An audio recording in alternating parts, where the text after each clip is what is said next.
Hello and welcome to Wotic, your source for all things nerdy. This right here is a beast of a motherboard for gaming computers, in particular mid-range gaming computers.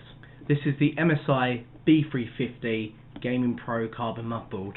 The B350 chipset being for the first and second generation Ryzen chips. For around £100 British, it's a hell of a motherboard for what you get for the money. Great value. So let's see what's inside of it.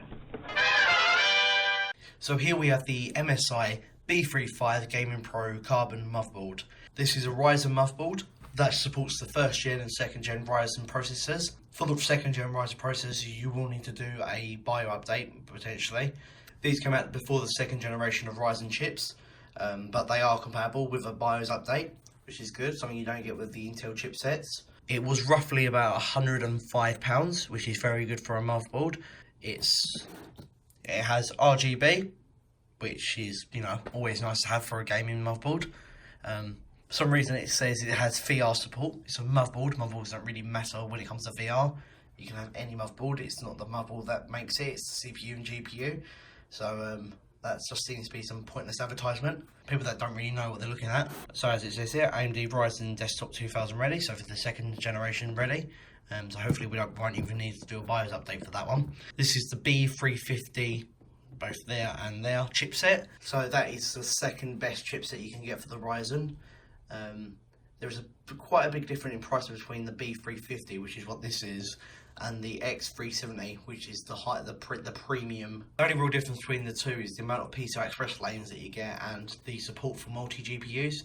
So for SLI or Crossfire, although I think Crossfire, the name Crossfire has been retired now. So whatever AMD is now calling their multiple GPU support. So this is going to be for a Ryzen build, and the processor I'll be using is the Ryzen 5 2600, which is a mid-range CPU, great for gaming, alright for workstation stuff, but mainly great for gaming. You don't really need it as far as as a Ryzen 7 if you're not going to have like a 2080.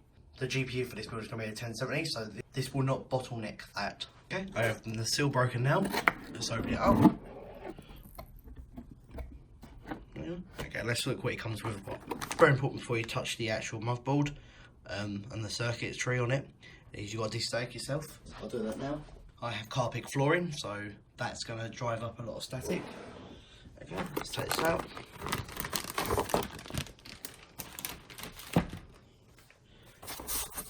Insulation foam, lovely.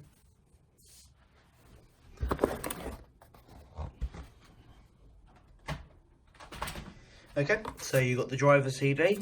Nobody really uses CD drives anymore, do they? I mean, I don't really know anyone that uses them anymore. Just use them off the internet. So, don't really need that.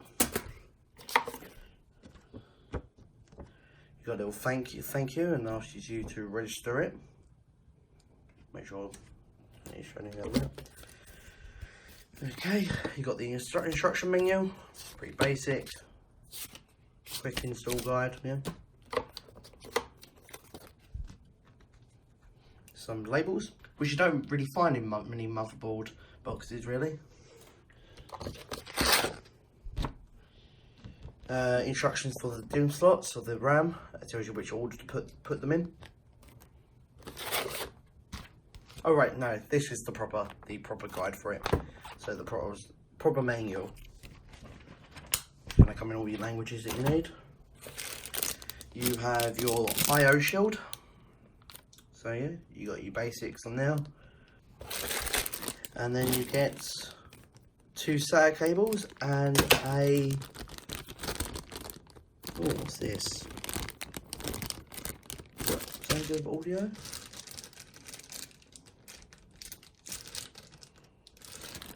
I have no idea what cable this is.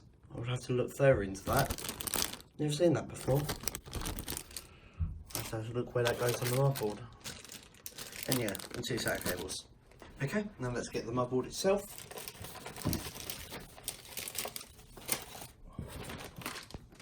Okay, let's have a look at the motherboard itself.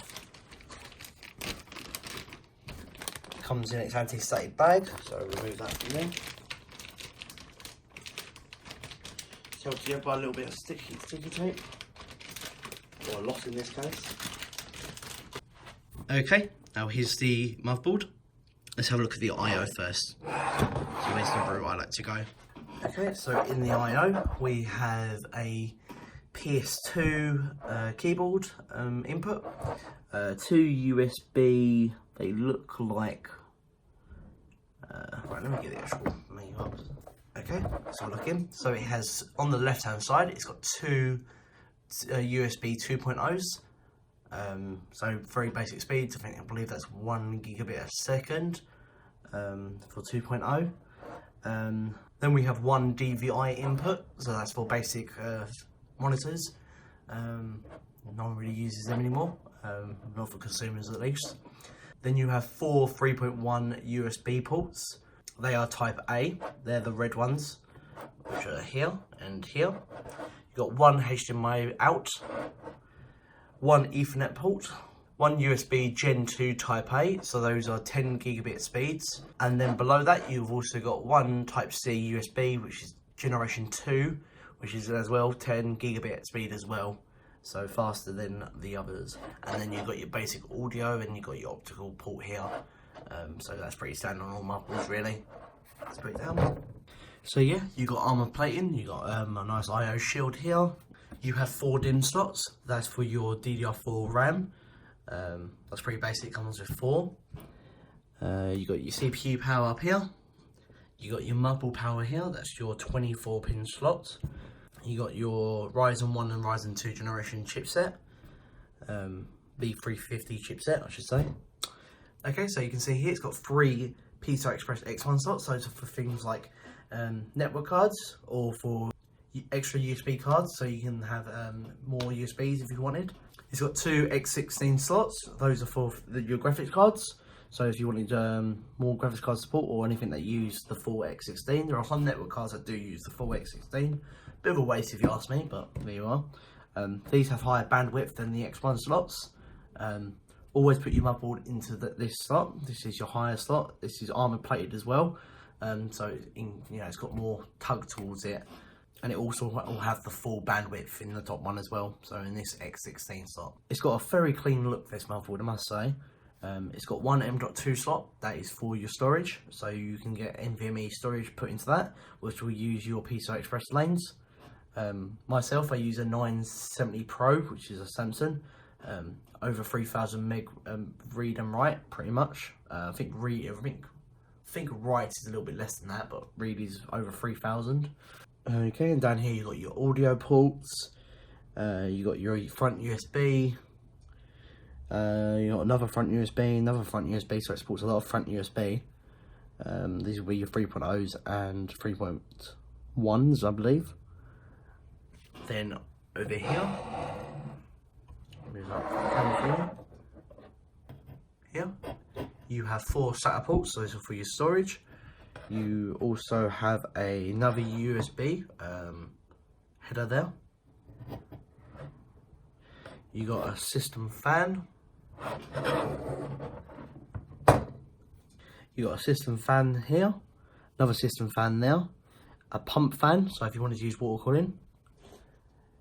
You have a CPU fan there. It's got a lot of system fans here.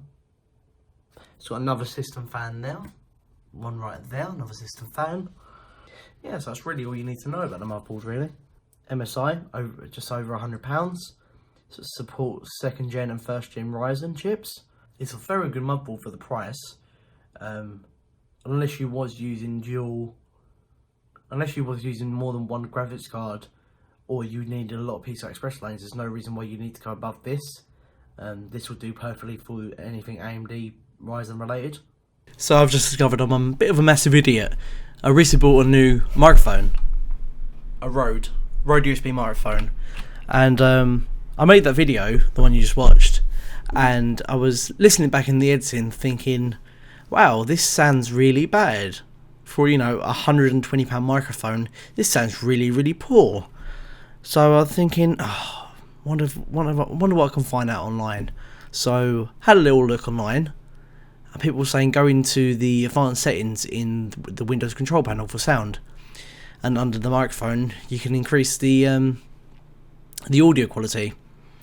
Yeah, it turns out for some reason Rode defaultly sets it to 8000 Hz instead of the proper 48,000 Hz. So as you can hear now, there's clearly a big difference in the audio quality. Damn. Thank you for watching. If you like what you've just seen, please hit the like button. Or maybe you want to take that extra step and subscribe.